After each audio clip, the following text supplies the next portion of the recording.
Obuzibu tulina obuzibu bw'emyala gino wakati sizoni ya nkuba naye gino nga bw'ogiraba esise gogola guli ogumu ogumunene ogweri naye guno tegutuukamu ng'ate nagwo mucaafu nga bwe mugula gufaanana bwe gutyo.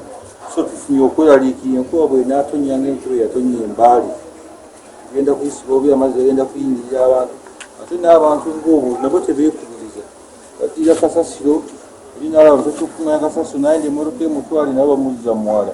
So enkuba bw'ejja n'ebikuŋŋaana emyala nga gizibikira otandika kubonaabona n'amazzi.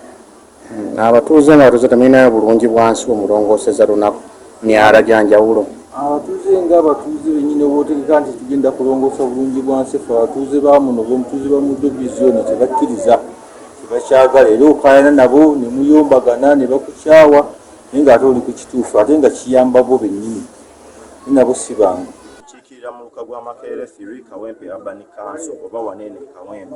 Mu muluka gwaffe ogwa Makerere 3 ffe abamu ku bakozesa maini ya Katanga Channel oba mweyita mu Makerere 3 ne Katanga Channel eno mugiraba nnyini KCCA n'abakola ku by'emyala bonna be batugamba nti be balina okuguzimba mu gavumenti tubasaba ekigambo kimu omwala guno gwabotoka dda aba National Water and Sewage Corporation baguyisaamu ku mbalama zaagwo baguyisaamu pipes ne gujja ne gubotoka gwonna kati omwala guno guzza mu bantu ki guzza mu bantu amazzi buli enkuba bw'etonnya era aga amazzi ge mulaba gonna amayitirivu gwe mwalabe gakulukuta ffe ne bwe tufuna ekire ky'enkuba kimu ne kyekanga bwe kiti mu Makerere 3 amayumba gaffe gajjula naye ng'obuzibu bwonna bwe buva ku Katanga Channel eyo. So ffe kye tusaba KCCA tusaba ekigambo kimu singa bagogola omwalo ogwo oba ne baguzimba ffe buno obwalo obwaffe obutono tuba tusobola obwerabirira tusobola obwegogolera kubanga kasasiro tumwejjamu buli kadde. So tubasaba okutuzimbira Katanga Channel n'okumakinga sure nti mumugogole okusobola okulaba nti abantu bafuna